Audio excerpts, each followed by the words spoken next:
é que os pacientes vão se expondo, o paciente acha que é tudo igual e não é igual. A formação de um médico leva muito tempo. Você vê grandes marcas colocando publicidade de que você usa 15 dias e você rejuvenesce 70%. Então, isso é impossível. E hoje você tem um ácido hialurônico e que foi só se aprimorando e você consegue resultados muito consistentes, o paciente fica muito feliz. Hoje, o nosso programa, nós vamos falar de dermatologia. Vamos falar das novidades da dermatologia, da cosmetria, da tecnologia e das doenças dermatológicas também. Papo de Médico, com o Dr. Carlos Fernando. Eu sou o Dr. Carlos Fernando, vice-presidente do Sindicato dos Médicos e secretário-geral da FENAM. Este programa é capitaneado por mim e pelo Dr. Gutenberg, nosso presidente do Sindicato dos Médicos do Distrito Federal e presidente da Federação Nacional dos Médicos, a FENAM.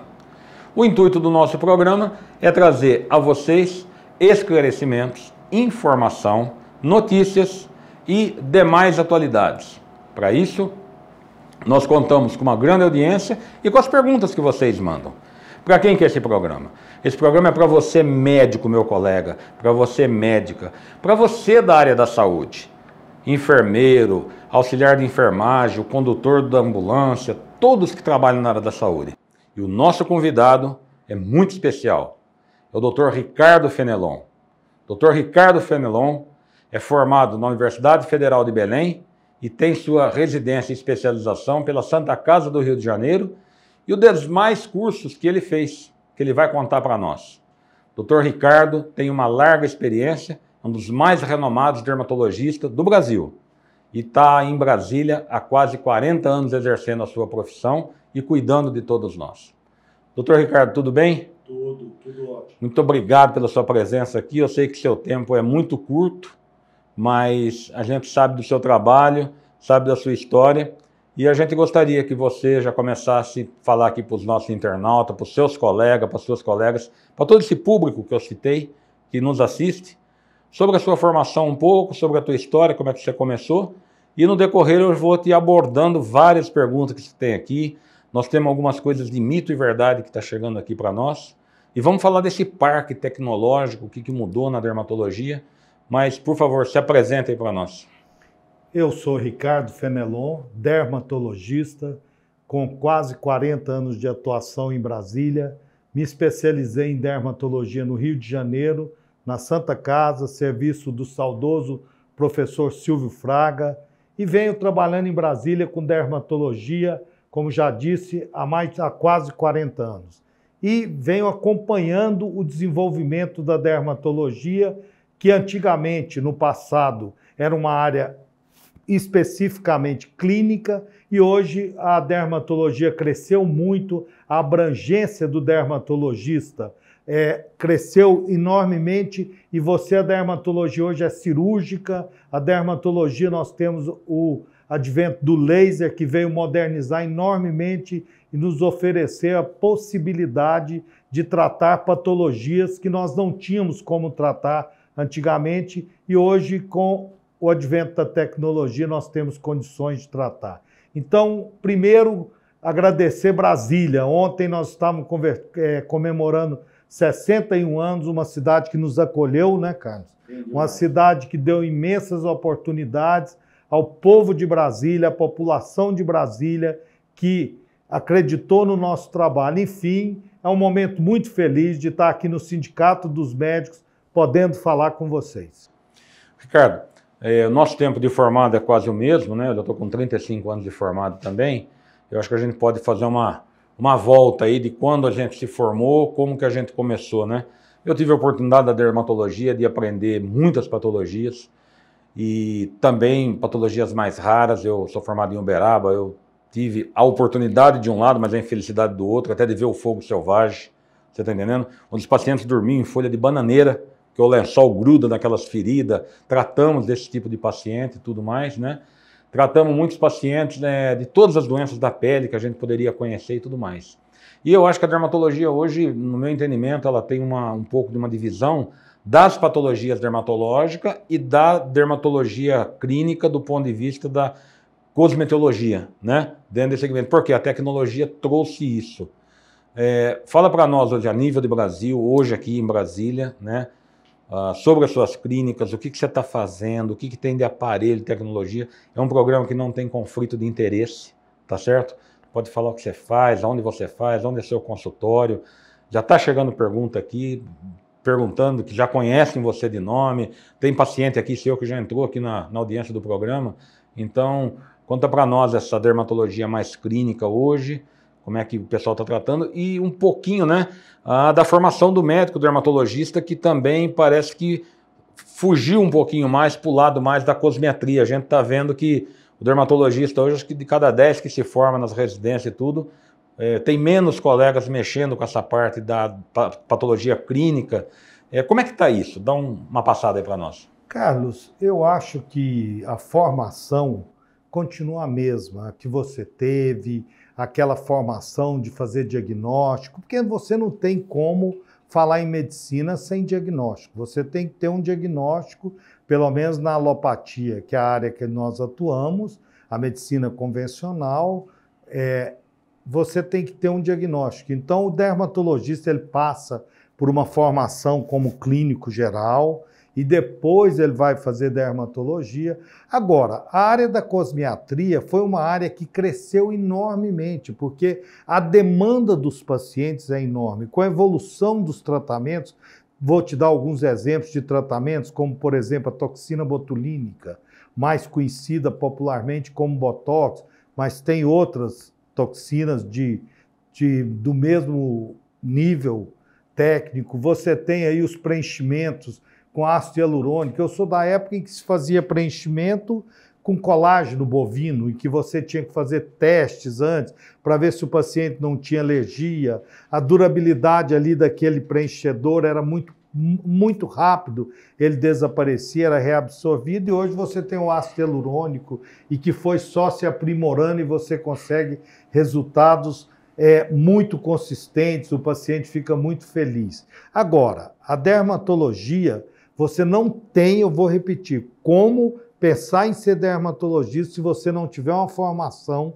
sólida, porque é muito perigoso o que vem acontecendo.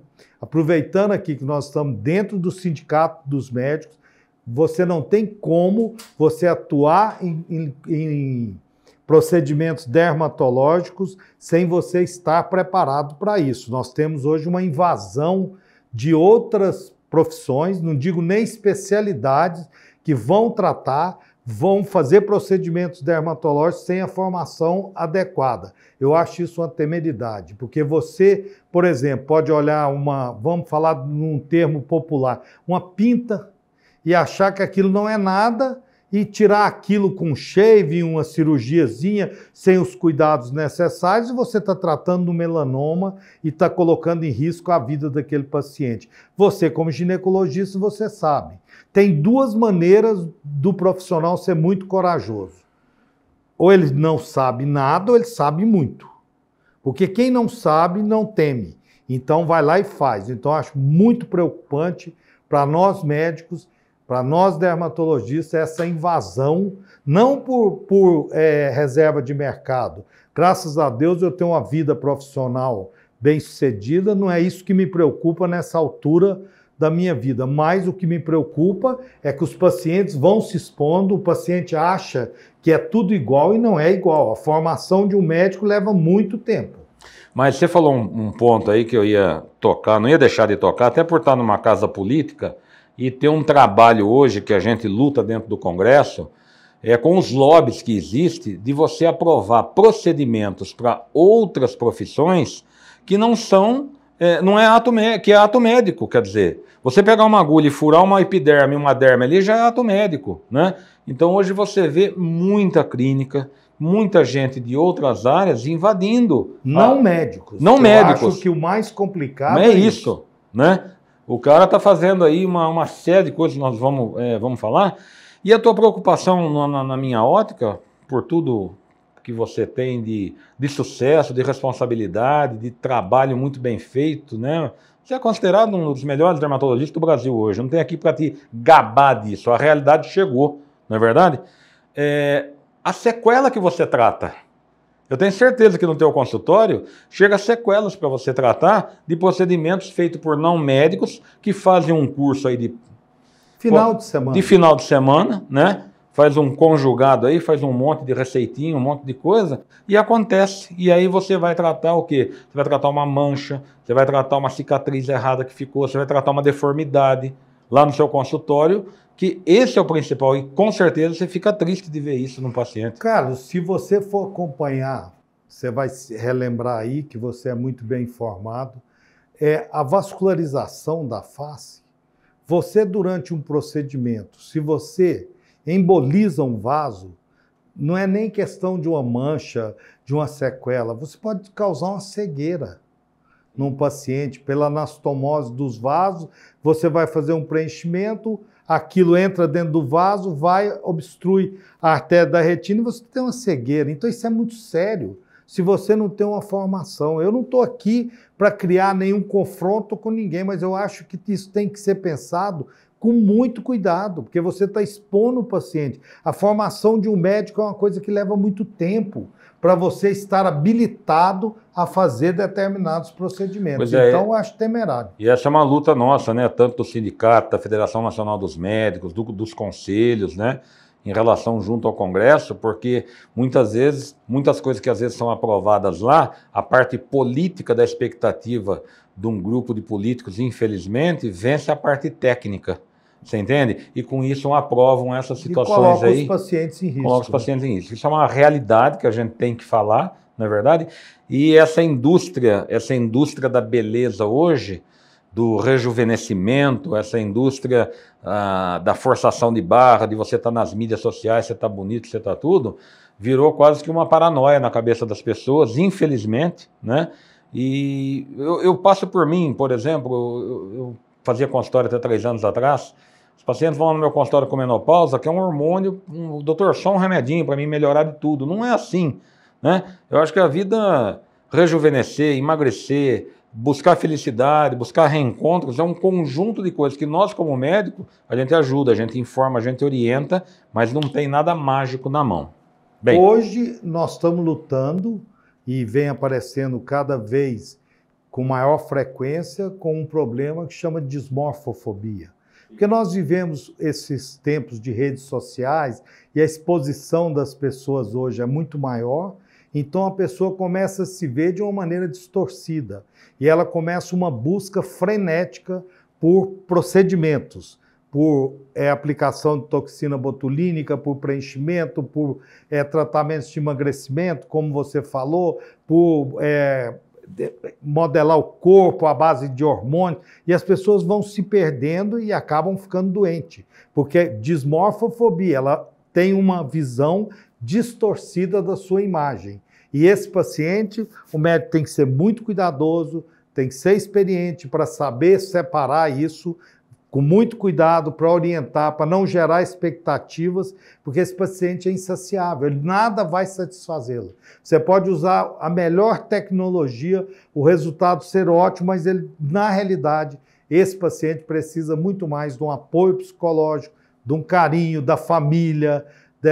Por exemplo, você pega um paciente de vitiligo, que é uma doença que ela causa muito preconceito. Até hoje, por incrível que pareça, por mais que se tente explicar que não é contagioso, que aquilo não vai transmitir, que o que aquele paciente precisa é de aconchego, de apoio, e as pessoas rejeitam. É a mesma coisa de você imaginar um paciente com dismorfofobia, ele nunca vai chegar no resultado que ele sonha, que ele idealiza, que não é o resultado real. Então ele fica trocando de médico e ele acaba caindo em situações em que prometem resultados milagrosos para ele. Nós vemos aí na mídia paciente injetando silicone, perdendo a vida, com infecções seríssimas. Necrose de tecido, aquela uraque lá, aquela moça, no Rio de Janeiro, aquela moça foi fazer um procedimento dentro de um apartamento, as pessoas se perdem. Então procure um médico da sua confiança, eu acho sempre. Para você que está nos assistindo, procure um profissional da sua confiança que tenha referência para você minimizar ao máximo os riscos quando for se submeter a um procedimento. Você citou o exemplo de uma patologia aí, de uma doença, Ricardo. Vamos só explicar para o nosso público, nós temos um público internautas que não é da área da saúde. O que é o vitiligo?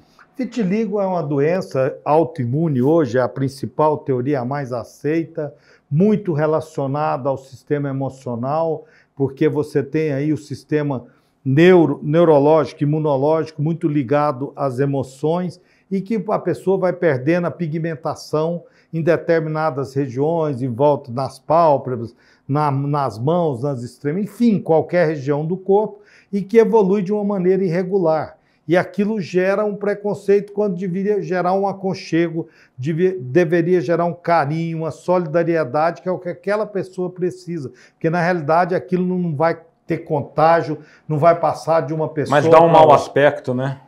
Acaba gerando a pessoa fica muito... Se a pessoa se sente rejeitada, aumenta o constrangimento e ainda aumenta a possibilidade de que esse vitiligo vá se estender. E até o bullying, né? Sim. Até o bullying que é muito grave. Mas nessa busca dessa beleza excessiva hoje, dessas coisas milagrosas e tudo mais, Ricardo, eu na minha área, sabe o que eu pego muito? Eu pego muito as pacientes homem não, né? Não atendo homem, né? Atendo mulher, sou ginecologista, meus internautas já conhecem o nosso programa, mas só quem está vendo pela primeira vez, as pacientes que buscam um emagrecimento com anabolizantes, com dietas as mais loucas possíveis que você pensa, e que vão para a academia e chega lá na academia, tem excelentes personagens e tem personagens que às vezes quer agradar, quer fazer, não tem formação para isso, e começa a sugerir anabolizantes para os pacientes. O que eu pego muito no meu consultório são complicações, principalmente hoje, da testosterona. Eu pego paciente com a massa muscular muito aumentada, o timbre de voz diferente, hirsutismo, que é aumento de pelo. Onde ela não deveria ter. Onde ela não deveria ter. Aumento do clítoris. Sim. Você está entendendo? A lesão de corda vocal é quase que reversível depois que a testosterona atua. Você entende? Ela fala, doutor, eu vou ficar com esse tom de voz depois que eu usei. Faz 2 anos que eu usei, mas eu me senti mais forte, mais potente. Eu estou com 45, 50 anos, eu senti uma moça de 25 anos, aquela força e tal. Eu falei, olha, você está colhendo sequela de um produto que você até poderia ter usado se fosse avaliado por um colega meu ou por mim, com indicação. Eu não estou falando que testosterona não tem indicação, não. Eu estou falando que todos os remédios têm que ter indicação de acordo com a sua patologia e com o seu cuidado. É aquilo que se fala, né, cara? Né? Individualizar.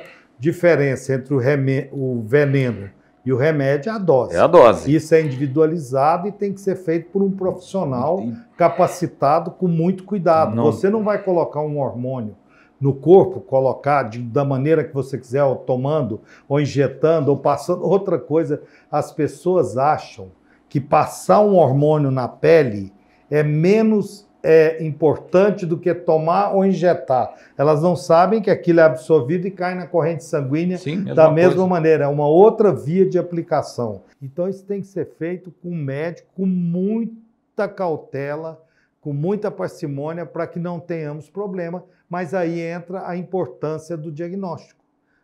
O ginecologista obstetra tem condições de fazer o diagnóstico da necessidade. Agora, você vai dar hormônio para uma paciente que não necessita de hormônio para aumentar a massa muscular? Isso não é um papel do médico, né? Bem, internautas, nós demos uma passada um pouquinho sobre a história do Dr. Ricardo, falamos um pouquinho da formação do médico, das patologias, e batemos um papo aqui rápido da individualização do paciente, da individualização da sua patologia, né, ou do seu tratamento. Isso é uma coisa importante. Agora vamos aprofundar um pouquinho. Ricardo, traz para nós aqui, para os nossos internautas, o que é que tem de moderno do ponto de vista da tecnologia? E você é membro da Sociedade Americana de Dermato, você é membro da Sociedade de Laser Terapia Brasileira, Laser Terapia e Medicina. Quem são esses aparelhos de laser? O que eles estão fazendo hoje? O que rejuvenesce? E depois eu já vou fazer a minha propaganda, né? Porque eu brinco com meus internautas que às vezes aqui é um programa até do Ronivon, que é um cara que eu admiro muito. Então eu tinha um nariz muito feio, né? Que a gente vai ficando velho, 60 anos, vai crescendo o nariz, né? Aquela carne que vai crescendo. E eu fui lá em você, olha, gente, vocês podem ver meu nariz, ó. Como é que eu fiquei bonito, ó. Parece que foi cirurgia plástica, mas foi esse homem aqui. Mas tirando a brincadeira, e realmente, pera, só pra, realmente fiquei muito feliz, estou lá tratando com você, mas eu queria te perguntar o seguinte, o que a tecnologia traz? Quem é o laser? O que ele faz? Ele substitui alguma coisa da cirurgia plástica? Ele complementa? O laser é um pré, ele é um pós? Como é que está essa relação, vocês, cirurgiões plásticos de lá, e vocês, dermato de cá? Vamos, agora traz um pouquinho mais aprofundada essa tecnologia. O que você está fazendo na tua clínica, que é uma clínica de uma quantidade de aparelho que a gente fica bobo de ver lá, entra lá, tem isso, tem aquilo, você fica até, se perde, né? Eu sei que você investiu muito, você investe, e eu queria, conta para nós, o que nós... Antes de falar isso, eu só queria falar um detalhezinho. Quando um colega médico me procura, a honra é minha. Obrigado. Porque quando um colega te escolhe, é uma pessoa que tem mais informações para fazer a escolha dela. E se ela te escolheu, você tem que se sentir honrado pela confiança. Então, foi um prazer tratar de você. A vida toda eu te mandei paciente, minha família, seus pacientes. É muito gentil, isso é uma grande verdade. Carlos, tecnologia, né? Tecnologia. Você sabe que o novo sempre traz um pouco de resistência. E nessa área de laser, o laser na dermatologia, eu posso citar inúmeros avanços. Vamos começar, por exemplo, pelo hemangioma. O que é o hemangioma para o nosso internauta? É um tumor vascular benigno, uma proliferação de vasos no rosto que vocês veem. Aquela mancha vermelha, né? Vermelha, mancha vinho do Porto. O que nós podíamos fazer antigamente? Muito pouco. E hoje você tem aparelhos de laser específicos que são atraídos por um componente do sangue, a hemoglobina, e acaba destruindo aquela proliferação de vasos com segurança e mudando a vida daquela criança. Como não se entusiasmar com isso? Você falou agora um pouquinho antes sobre bullying. Você imagina uma criança com uma mancha, as crianças não têm muito filtro e vai ser um bullying enorme que vai modificar a personalidade daquela criança. Aquela criança vai ser uma criança retraída, aquilo vai, na formação dela, vai dificultar muito. E hoje você, com o laser, você tem condições de oferecer resultados extraordinários. Uma menina que nasce com a hipertricose, por exemplo, um excesso de pelo. Você imagina que muitas vezes nos homens que têm excesso de pelo, eles se sentem incomodados com excesso de pelo nas costas. Imagina uma menina que tem pelos onde uma mulher normalmente não teria, o hirsutismo, ou tem só uma hipertricose, onde a mulher tem, mas ela tem maior quantidade. A barba na mulher, né? A barba, você atende mulheres que parecem ter uma barba, e aí entra muito o uso do hormônio, da testosterona, os hormônios androgênicos. Você chega a atender mulheres com aquela voz grossa, muita massa muscular, mas quase com uma barba no rosto. Então você, com a depilação a laser, você consegue ajudar. Você consegue tirar manchas. Você atende um paciente com inúmeras manchas no rosto, que você usar um creme e hoje você trata com laser em picos segundos, um laser muito pouco agressivo, com resultados excelentes. Uma micose nas unhas, um tratamento muito chato, muito longo, porque uma unha nos pés demora um ano e meio para ela crescer totalmente. Você tem como tratar com laser, o laser ajuda muito, o laser hoje é indolor. Quer dizer, você tem a gama enorme. Acne, você atende um menino com acne, uma acne realmente que vai causar deformações, vai deixar cicatrizes, vai deixar sequelas, vai afetar emocionalmente. Você tem como depois... Você tem tratamentos durante o tratamento da acne, o laser auxilia muito, desinflama, reduz a inflamação ali, e depois você tratar as cicatrizes, fazendo um peeling a laser. Enfim, eu vou lembrando aqui, as aplicações do laser são inúmeras. Quanto ao nosso centro de laser, eu digo nosso, porque eu participo com mais 2 colegas dermatologistas, nós acabamos com pioneirismo há mais de 20 anos, trouxemos para Brasília um centro de laser que está entre os centros, não fica nada a dever para São Paulo, Rio, que nem quem sabe no exterior nós temos as melhores máquinas, porque uma coisa que as pessoas que não são médicos, que não sabem é que cada laser tem a sua especificidade. Se você vai tratar um laser para vasos, ele tem um comprimento de onda que é preferencialmente absorvido pelos vasos. Se você está tratando uma lesão de mancha, melanina, você vai estar usando um laser em que a melanina é o principal cromóforo. O que é cromóforo? Cromóforo é o componente da pele que atrai aquele comprimento de onda. Então nós temos inúmeras possibilidades de ajudar. É um mundo fascinante. Cada dia você trabalhando nesses 20 anos, você vai aprendendo outras utilizações do laser com resultados excelentes e com segurança. Agora, eu sempre digo, eu não canso de repetir isso, procure o dermatologista da sua confiança. Isso é que é importante, para que ele possa lhe aconselhar e você possa fazer um tratamento seguro que não vá te causar problemas depois. Então, Ricardo, você falou uma coisa que eu queria que nossos internautas tivessem prestado atenção nisso. Às vezes você vai numa clínica que não tem um médico, tem lá um esteticista, tem lá até um investidor que montou aquela clínica, contrata pessoas que fez um curso aí e tudo mais, e está lá na placa, né? Fazemos laser terapia, tratamento a laser. Isso que você falou é uma coisa de extrema importância como informação. Veja a importância do nosso programa pela informação. Esse aparelho não faz tudo, né? Para cada situação você tem um aparelho. Por isso que dermatologia acaba sendo caro, não é barato, né, tratar. Precisa de uma estrutura com diversos aparelhos, né? Eu não consigo com um aparelho só fazer tudo. E, infelizmente, a população tem que ter essa informação, tem que ter essa noção para depois não colher sequelas, não é verdade?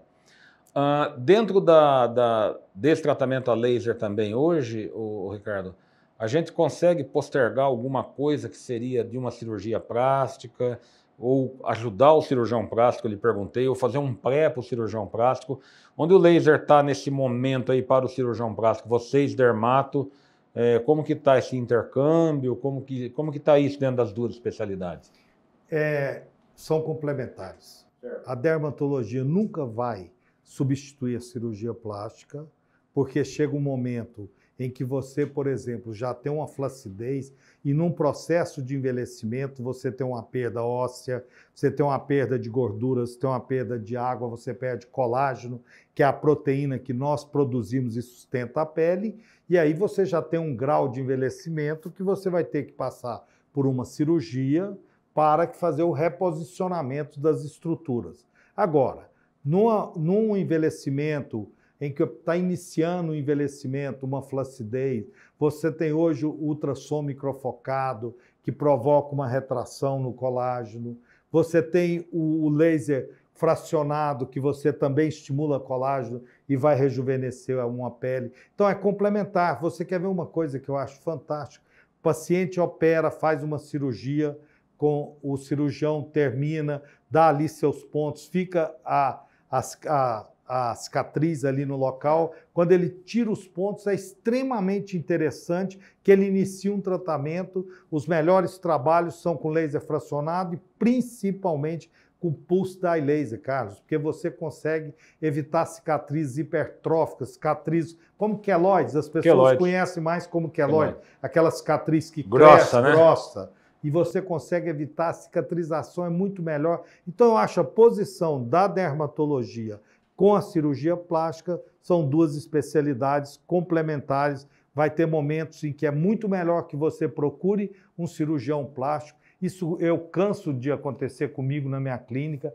A senhora me procura, mas já está com um grau de envelhecimento que eu acho melhor que ela procure um cirurgião plástico. Então eu encaminho, porque você não pode gerar falsas expectativas, principalmente nessa área de cosmiatria. Porque aí o paciente fantasia muito e ele acha que ele vai rejuvenescer 30, não tem como isso. Você tem que trabalhar dentro da realidade, nós evoluímos muito, mas existem limites, medicina é uma coisa real, não é de imaginação, então você tem que ir até onde é possível, estender ao máximo esses limites, mas você não pode passar do possível. Ricardo, eu gosto muito no nosso programa, eu gosto muito de dar exemplo, sabe? E eu me uso muito até como exemplo. Eu saí extremamente feliz do seu consultório com o seu tratamento, mas também saí triste por uma coisa que você me falou. Você falou assim para mim, chega de sol. E eu amo o sol, a vida toda eu gostei de andar sem camisa e tudo mais. Vamos dar uma palavrinha sobre o câncer de pele, sobre o sol. Vamos explicar para os nossos internautas, esse sol acumulativo existe? Como que existe esse sol acumulativo? Desde jovem, quem usou muito praia, muito piscina, aquelas moças que, as mulheres principalmente, que passam seu bronzeador, fica ali horas naquele sol e tudo mais. Eu sempre gostei de tomar sol demais, né? Mas não tomei mais sol depois que você me pegou de jeito. E também sou descuidado. Passar o bronzeador, o protetor solar, né? Você me deu um protetor gostoso, cheiroso e tal, mas é o hábito. Isso não tenha dúvida que é o hábito, né? E hoje, com o uso da máscara, então, com essa situação de Covid que nós estamos passando, aquilo gruda na gente, aquele negócio tudo um pouco e tal. Mas essa rodopiada que eu dei, essa brincadeira com você, que é uma verdade, que eu sou teu paciente, fala de sol e câncer, câncer de pele, como que está hoje, falta publicidade para o câncer de pele no país hoje, para proteger do câncer de pele. Faz essa miscelânea, dá essa volta nessa miscelânea aí. Eu acho que a Sociedade Brasileira de Dermatologia divulga e faz o que é possível, faz campanhas. Agora, nós moramos num país extremamente ensolarado. Você não tem como, e você tem que trabalhar dentro da realidade. Quem, por exemplo, está viajando, está no litoral, está na praia, você pega um candango aqui, quando ele vai para a praia, ele só vai chegar na praia, Carlos, ele não vai acordar 7, eu estou falando geral, tem as exceções. Ele não vai acordar 7 horas para estar no sol das 7 às 8. O horário que as pessoas estão na praia... 11 horas da manhã. É 11 horas, é o horário que o ultravioleta B, que é o raio mais energético da radiação solar, que causa mais câncer de pele, é quando ele está incidindo com maior intensidade. E, além disso, também, caiu muito por terra essa ideia de que era só ultravioleta B. Hoje a gente sabe que o ultravioleta A, que tem um comprimento de onda mais longo, ele, além de envelhecer precocemente a pele, ele também acelera o aparecimento de câncer de pele. Câncer de pele e sol são diretamente ligados. E não vai ser o sol que você tomou hoje, vai ser o sol que você tomou sua vida toda. Então é muito importante que as mães comecem a proteger os bebês. Por quê? Porque 80% dos malefícios que o sol causa na nossa pele é o sol que você tomou de bebê até os 20 anos. O sol que você toma após os 20 anos, ele vai estar acelerando o aparecimento das alterações que já aconteceram. Então, sol... realmente é difícil, como o Dr. Carlos disse aqui, você mudar de hábitos, mas vale a pena investir nisso. Recentemente, um colega que trabalha comigo, excelente cirurgião, e eu encaminhei para ele uma paciente que tinha uma feridinha aqui. E quando ele foi tirar, era um tumor enorme na profundidade, altamente destrutivo. Então não tenha que câncer de pele é uma bobagem, não é. E olha que eu não estou falando nem de melanoma, eu estou falando muito mais do carcinoma basocelular, que é o mais comum. Você começa com aquela feridinha, áreas expostas, que não cicatriza, você vai descobrir que tem um câncer de pele e que muitas vezes aquilo é um iceberg. Você olha na superfície, é uma coisinha pequena, embaixo está um estrago, uma destruição enorme. Então, é muito importante a proteção solar, sim. Usar chapéu, usar filtro solar, usar óculos, roupas, se for possível, porque a principal causa de câncer de pele é a exposição à radiação ultravioleta ao sol. Ok. Bem, agora nós vamos pegar o Dr. Ricardo e o Dr. Ricardo vai ensinar para nós coisas básicas que eu vou perguntar para ele. A importância da proteção sobre o câncer de pele, né? Ele já mostrou a relação do sol, o acúmulo das irradiações. Ricardo, faz um beabá para nós aí, desde a pessoa que, o caiçara que mora lá na praia, o litorâneo, e nós aqui, como que é o dia a dia de maior quantidade de proteção? O que a gente tem que fazer? Acordar, usar um protetor, qualquer protetor, hoje tem a sua garantia de metro, essa coisa toda. Se quiser falar nome aqui, o programa é aberto, não tem problema nenhum, marca o que for, fique à vontade, nós não temos nenhum conflito de interesse. E aí, no decorrer, de acordo com a profissão, hoje película de carro protege, óculos de sol protege, como é que você orienta o seu paciente que a gente deve se conduzir no dia a dia? E aí, no final de semana, vai para um clube, ou mesmo em casa, algum lugar, que a gente se relaxa mais um pouco. Como que você orientaria isso do ponto de vista de saúde, de prevenção, o comportamento da gente, como dermatologista? Carlos, você tem que personalizar a orientação. Se você tem um paciente que vive de terno, gravata e dentro do escritório, você vai pedir para ele para usar um filtro solar 30, fator de proteção solar 30, para que ele de manhã se proteja. As pessoas muitas vezes se esquecem das orelha, orelhas, né? E acabam tendo câncer de pele na orelha. Então, esse paciente que no dia a dia ele já está, entre aspas, protegido, ele faz uma proteção a mais. Mas se você tem um salva-vidas, um exemplo, que vai estar de sunga, vai estar no sol o tempo todo, o ideal seria que ele usasse roupas com proteção contra ultravioleta, que nós temos hoje, com dióxido de titânio, são roupas que conseguem refletir o sol e nas áreas expostas um protetor solar acima de 30, um filtro que ele reaplicasse várias vezes. O que é fator de proteção solar? Se você começava a se queimar com 5 minutos, se o fator é 30, você multiplica 5 por 30. Você vai ter 150 minutos de proteção. Ah, que bacana. Isso em condições ideais. Porque se você cai na água, se você transpira muito, os momentos em que você pega mais sol, onde você toma o sol com maior intensidade, esportes na neve, depois esportes aquáticos, depois esportes de uma maneira geral. São os momentos em que há maior exposição ao sol. Porque você imagina, na água, na neve, o sol reflete. Então não é só o sol que você toma incidência direta. Mesmo que você se proteja, o sol reflete e vai te atingir. Ô, Ricardo, vamos voltar aqui que você falou um negócio que nem eu sabia, essa continha aí, achei muito interessante para os nossos internautas. A gente não compra o fator protetor de acordo com a tonalidade da pele? Sim, a primeira você pergunta. aumenta... Eu tenho um neto lá que ele é branquinho. Aumentar o 50 fator de proteção, porque ele queima com muito mais facilidade. Muito mais facilidade, ok. Quanto mais claro, menos se defende do sol. Quem é a pessoa que não tem defesas contra o sol? O ruivo. Esse é o tipo de pele 1.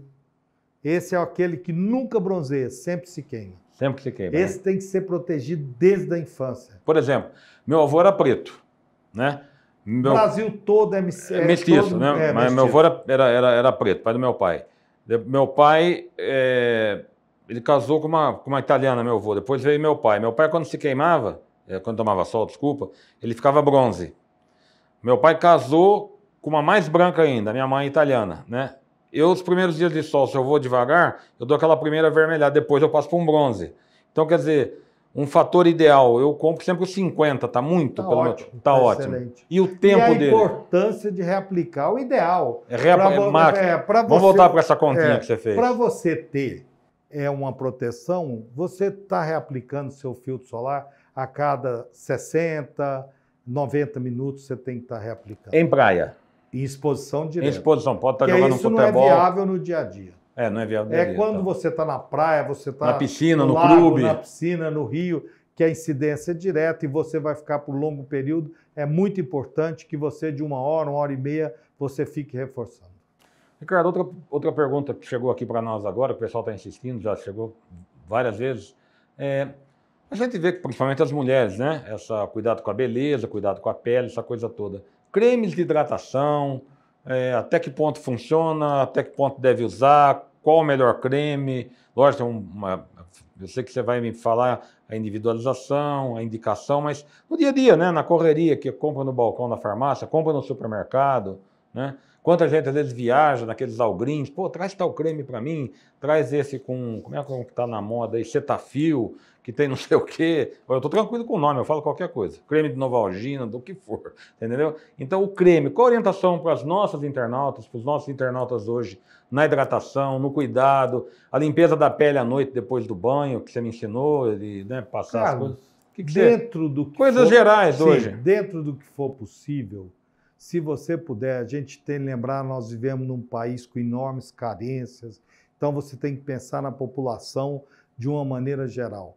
Os cremes têm suas limitações. Todos os cremes, mesmo das maiores indústrias de cosméticos do mundo que estão presentes no Brasil, eles, na minha opinião, eles prometem mais do que eles entregam. É uma coisa que sempre me deixa com a pulga atrás da orelha. Como é regulamentado esse mercado? Porque você vê grandes marcas colocando publicidade de que você usa 15 dias e você rejuvenesce 70%.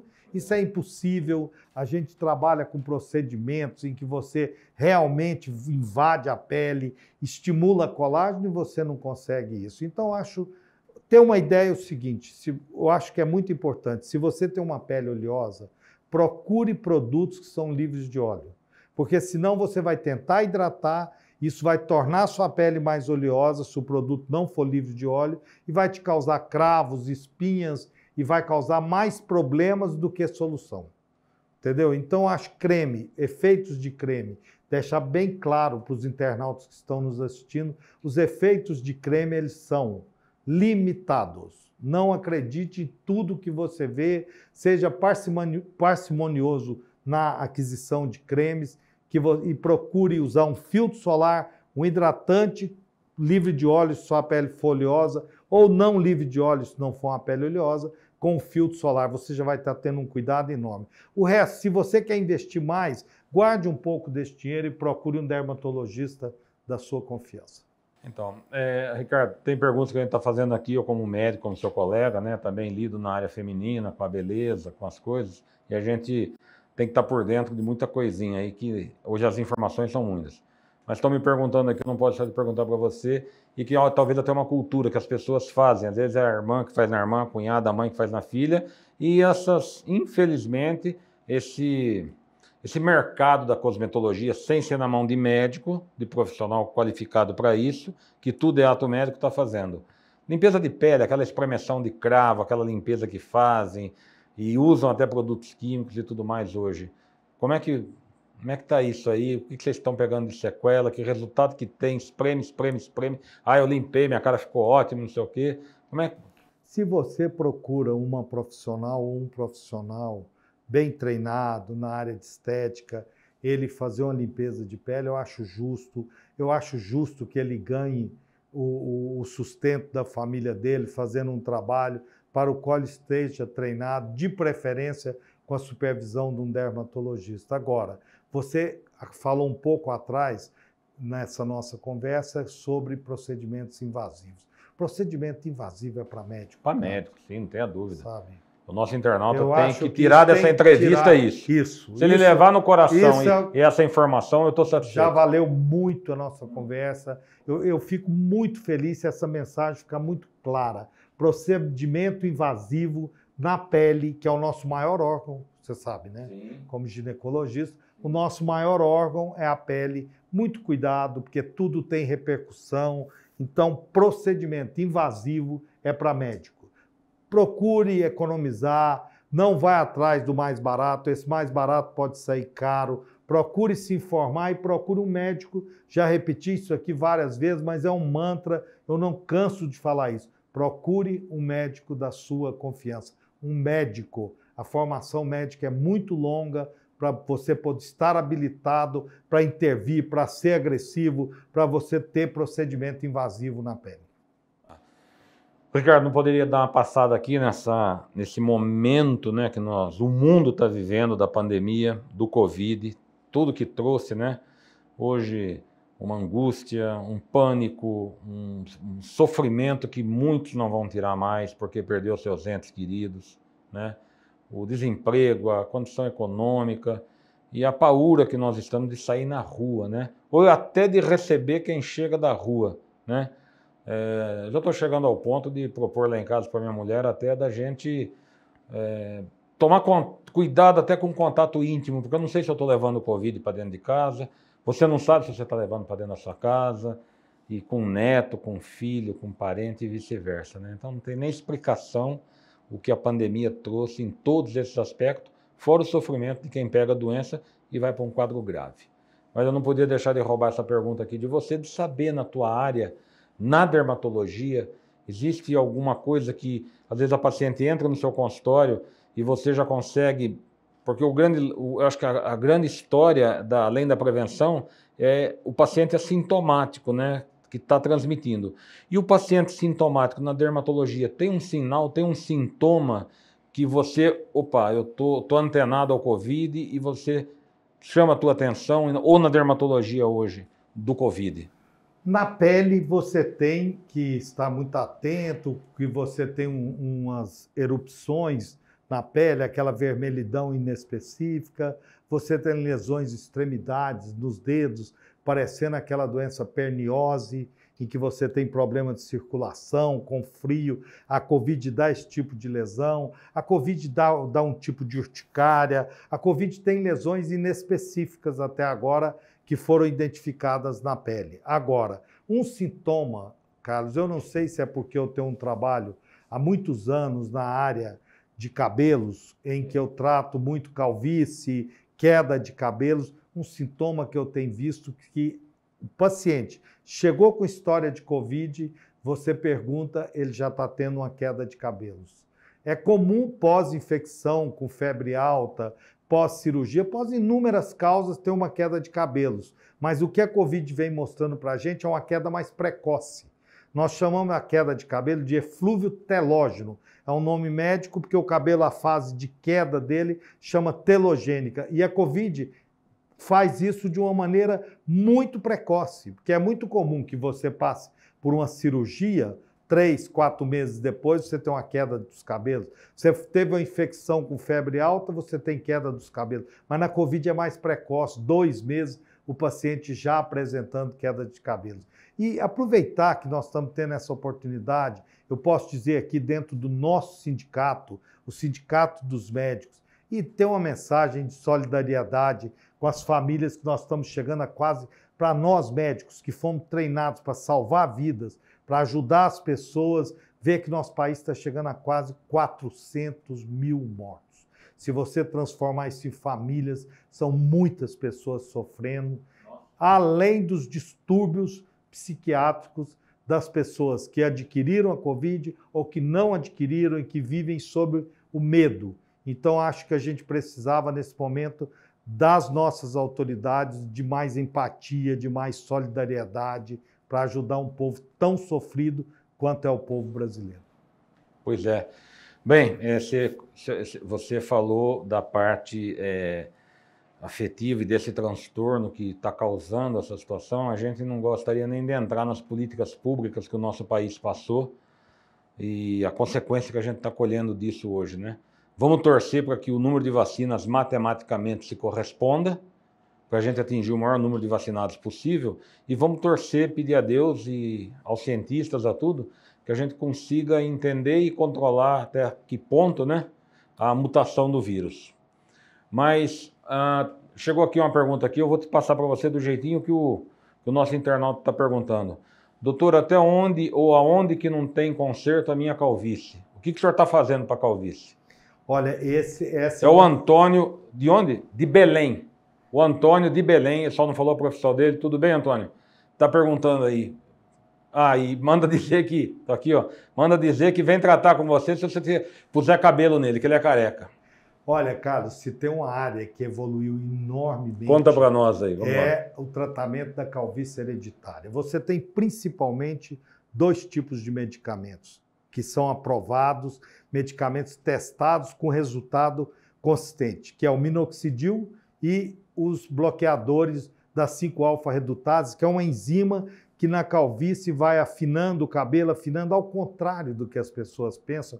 Sempre a pessoa que procura para um tratamento de calvície, ela chega falando, eu estou com queda dos cabelos. São coisas completamente diferentes. Elas podem até se associar, mas calvície é uma coisa, queda dos cabelos é outra. A calvície, de uma maneira simples, é você entender por uma herança, um fator genético, o hormônio testosteronal chegar no folículo onde o cabelo cresce, ele sofre a ação da enzima que transforma num hormônio mais potente e que vai afinar o cabelo, vai clarear o cabelo, vai encurtar o cabelo. Se a gente resumisse isso, vai atrofiar.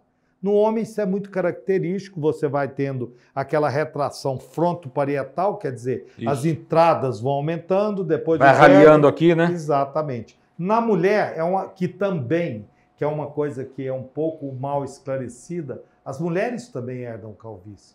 E é só que a calvície na mulher ela é diferente. É uma rarefação difusa no couro cabeludo. E no homem aqui no parietal, no homem é característico. Aqui, as entradas, aqui e aqui. Certo? Então, isso evoluiu muito, o tratamento clínico. Quanto mais precocemente você começar a tratar, principalmente usando os bloqueadores de 5-alfa-redutase, você muda o curso dessa calvície. Então, para aí. Vamos lá. começou a sentir que está perdendo cabelo, está começando a entrar aqui, né? Ou aqui, esse chumacinho aqui nosso aqui, já tá, vai pentear, cai, já está um pouquinho menos. Além de quando você sai do barbeiro, parece que cortou mais, procura o médico. Você começa a ver mais o couro. Procura o dermatologista. Isso serve para homens e para mulheres. E aí o tratamento precoce vai retardar muito, recupera muitos cabelos que ainda não atrofiaram.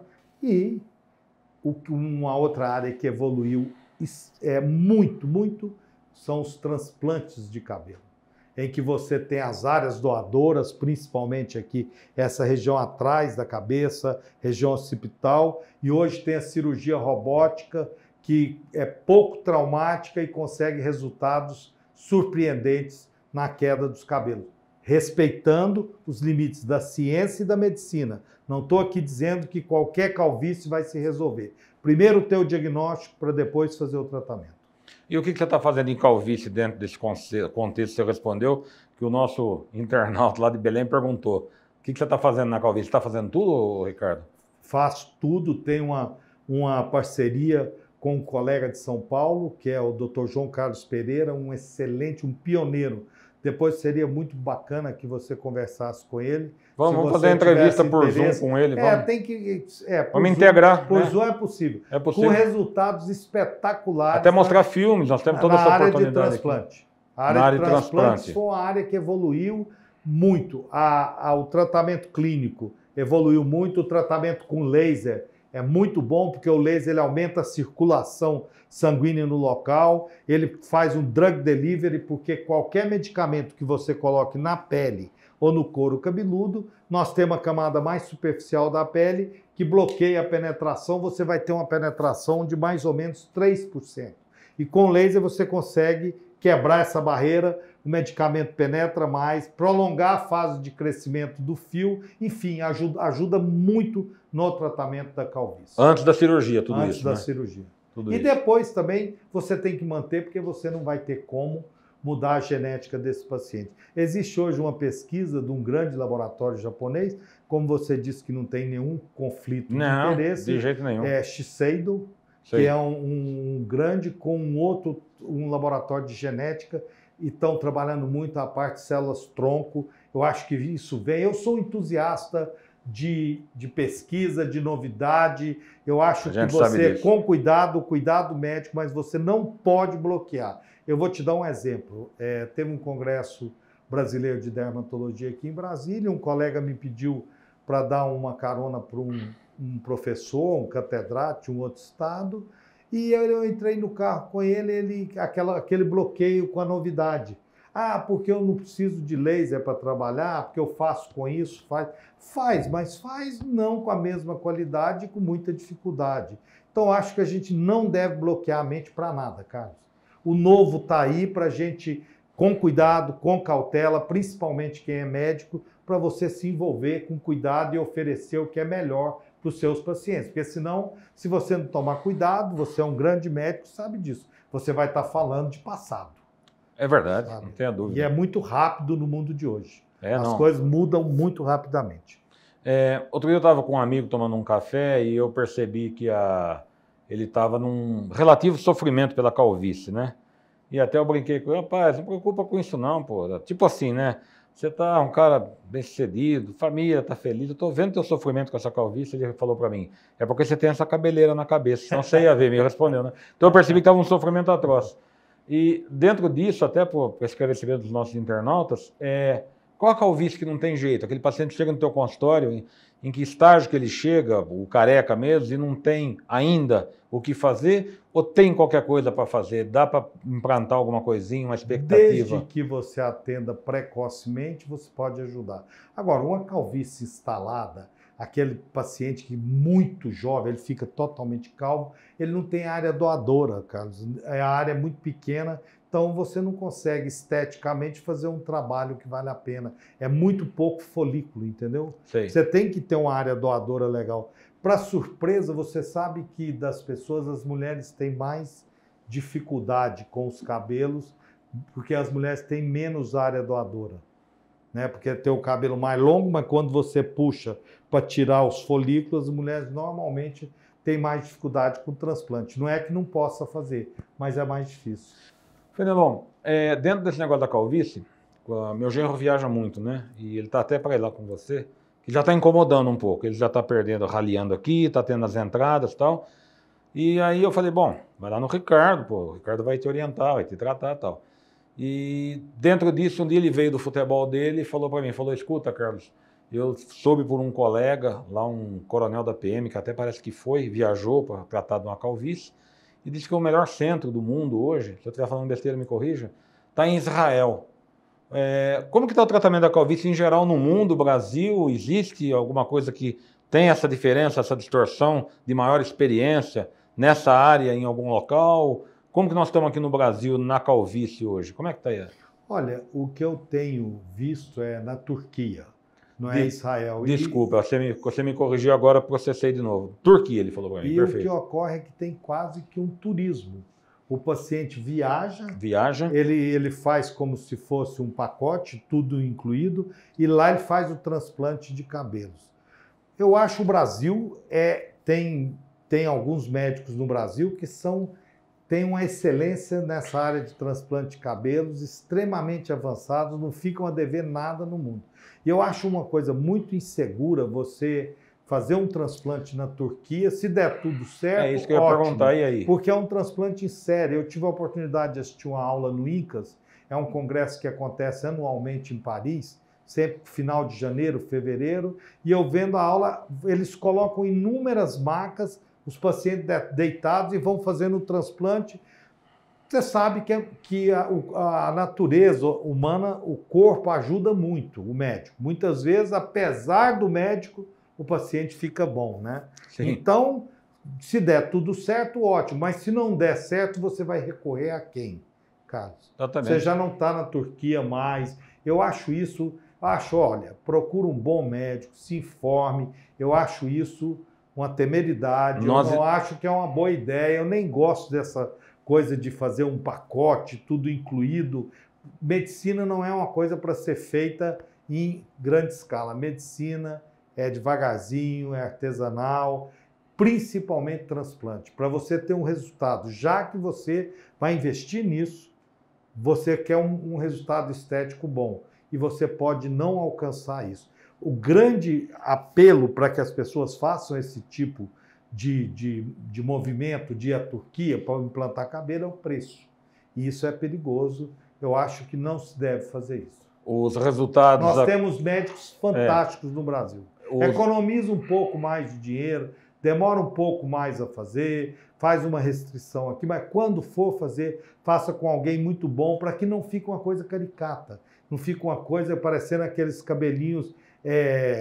tá me fugindo aqui. Passarinho bica, né? Fica aqueles cabelo de boneca. Cabelo de boneca. Entendeu? Aquela coisa... Não, ali é horrível. E isso hoje não existe mais. Se você tiver um bom médico, a sua indicação, porque a indicação em medicina é tudo, né? Sim. Principalmente para cirurgia. A indicação, você tem uma boa indicação, tem uma área doadora boa, você vai ter resultados espetaculares. Você pode ter certeza, Carlos, que você está convivendo com pessoas que você não imagina que elas passaram por um transplante quando é bem feito. Olha que praticamente bacana. Você não percebe, é imperceptível. Ricardo, para terminar sobre o implante, estamos com muitas perguntas aqui depois para te mandar, te encaminhar. Os nossos resultados de Brasília hoje se comparam a São Paulo, Rio, Tem Porto bons Alegre? médicos, comparam. Você tem bons médicos em Brasília. Então, você que está me perguntando aqui hoje, né, o nosso internauta aqui de Brasília, então nós estamos sossegados também com os resultados dos implantes aqui, né? Sim, com certeza. Transplantes. Transplantes, isso. Para quem não trabalha na área, sempre fica. Sempre fica. Porque essa dúvida. Porque implante é você pegar um cabelo que não é do próprio paciente e implantar. Transplante, que é o que se usa, não se faz implante mais. Todas essas tentativas foram mal sucedidas porque o organismo rejeita. Agora, transplante é você tirar o seu próprio cabelo de uma área que tem muita densidade para uma área de menor densidade. O próprio nome fala, mas a pergunta vem e o entrevistador embala. Ok. Bem, internautas, você, colega médico, colega médica, você da área da saúde e de todos os segmentos, eu acho que a gente recebeu um presente aqui com o Dr. Ricardo Fenelon, dermatologista, que veio conseguimos, né, Ricardo? A gente ficaria aqui horas falando da sua especialidade, mas trouxe aqui para nós informações sobre o câncer de pele, sobre o sol, sobre cuidados, sobre hoje como que está a dermatologia, tecnologia e a área em especial que ele atua, que é na laser terapia, né? Mostrou toda a tecnologia para nós, tirou muitas dúvidas e vai continuar tirando muitas dúvidas. Já deixou um convite para uma volta aqui, para a gente, em função da quantidade de perguntas aqui, nós vamos peneirar tudo isso aí. E agora, Ricardo, eu gostaria que você fizesse suas considerações finais, deixasse sua mensagem. Estão pedindo aqui que deixe seu telefone, onde que é a sua clínica, qual o nome da sua clínica. Aqui nosso programa, desde o início, como eu falo, quem vem aqui, não tem conflito de interesse nenhum, fique à vontade onde você está, que já tem gente aí que quer te procurar, e assim, foram com os outros colegas das outras especialidades que por aqui passaram, né? Porque esse é um programa de informação, e a gente busca informação, não tem aquele negócio, escuta, você não tem ninguém para me informar um marceneiro bom, um pedreiro bom, um mecânico, eu estou precisando de um negócio para o meu carro? Aqui não é diferente. Aqui eu estou informando a área da saúde, não é verdade? E aqui a gente traz colegas da melhor qualificação possível, em todos os aspectos, na seriedade que faz, na atualização, na tecnologia e tudo, porque o programa aqui, para quem que é? É para você, internauta. É para você, colega médico também, que está em cidades mais afastadas, de menor porte, que a dermatologia hoje tem colegas em todos os lugares, mas bem menos, né? Que podem encaminhar seus pacientes com tratamento para o grande centro. Você, colega que está nos rincões atendendo, você clínico, né, diversas condições que esse programa tem recebido muito retorno, Ricardo, que as informações que chegam para os colegas têm sido de bom tamanho. Útil, né? Muito útil, acho que a palavra foi essa, muito útil, você entendeu? E a palavra final da preocupação do Gutenberg, a minha preocupação, qual que é? Levar ao médico que está assistindo, ao paciente, ao internauta, a informação. E ao médico especificamente, levar para ele conhecimento, que o nosso programa ele fala de coisas mais específicas possíveis, das coisas mais comuns, para que o resultado final seja quem? O paciente lá na ponta. Então é um programa educativo e informativo, tá? Então eu queria que você fique à vontade para as suas considerações. Carlos, eu fiquei escutando você aí, falando da importância da informação, e eu acho que nós, como médicos, o que a gente procura é esclarecer as pessoas para que elas tenham oportunidade de fazer a melhor escolha e se beneficiar, cuidar da sua saúde. E dizer que foi um prazer, primeiro, falar com um amigo, com um colega, no Sindicato dos Médicos do Distrito Federal, que é um sindicato extremamente atuante, um sindicato que é um orgulho para nós médicos, que foi um prazer estar aqui na Casa dos Médicos, falando sobre medicina. E quando a gente está falando do que gosta, a gente não vê o tempo passar, falamos quase 1 hora aqui e parecendo que tem 10 minutos. Então, fiquei muito feliz de comparecer ao sindicato e de poder informar um pouco do nosso trabalho. E onde você está, Ricardo? Deixa seu endereço, telefone para nós. O meu endereço é... Nome da clínica, deixa para gente. Clínica Ricardo Fenelon, no Liberty Mall, Torre B, sala 1210-12. O telefone 33261, o DDD 3326-2213. E você tem mais uma clínica da Asa Norte? Tenho o Centro de Dermatologia e Laser de Brasília, na 607 Norte, no edifício Brasília Medical Center, sala 8 e 9, o telefone 61-3445-1375. Ok. Bem, internautas, eu espero que vocês tenham gostado, pela quantidade de perguntas, pela nossa audiência, com certeza, né? E repliquem. Esse programa nosso, ele anda o Brasil todo. O Dr. Gutenberg repassa ele pela Federação Nacional dos Médicos, nós aqui pelo Sindicato dos Médicos, para as demais instituições corporativas da área médica, como o grande objetivo que é a informação. E para você, colega, poder dar o melhor atendimento, a melhor orientação, que o alvo final nosso é o tratamento do paciente, é a orientação do paciente e o que a gente faz que se dedica ao paciente, não é verdade? Saúde. Dependendo de qualquer coisa. Saúde em primeiro lugar. Muito obrigado pela audiência. Um abraço a todos.